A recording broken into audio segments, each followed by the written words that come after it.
Y esto ocurre en Caguazú, en la comunidad indígena San Isidro. Ahí estamos viendo cómo ellos tienen que pasar ese improvisado puente, si podemos llamarle puente, a ese poste que colocaron allí en el medio del arroyo, que tienen que cruzar todos los días a partir de las 5 de la mañana para llegar 6:30 a la escuela.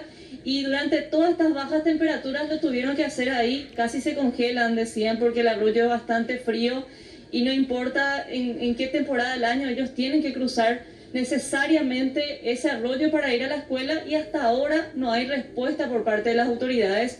Dicen que hablaron siempre de un proyecto de puente, que llevaron maquinarias, que llevaron algún tipo de infraestructura como para ese puente, pero que las obras siempre quedaron ahí varadas, Luis. Necesitan una explicación y por sobre todo que esto tenga ya solución. Hace 12 años que están así. Tomás Benítez es el cacique que hablaba sobre esto.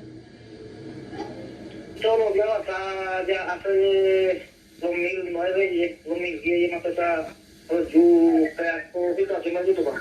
Todos los días de acuerdo a 2010 y el Yeruré la puente, por lo menos la cruza por Anahuajan a Juan Estepe. Sí, Juan Estepe. Pero acá hay maquinaria, pero nunca nos trabaja. La maquinaria está pero nunca nos va a poder.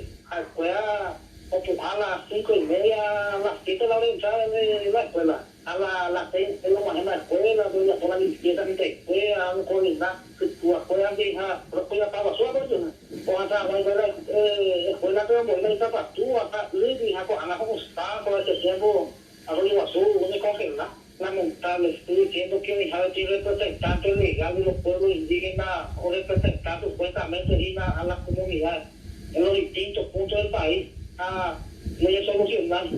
Casi la mayoría de la comunidad indígena no cuenta con sistema eléctrico y puentes.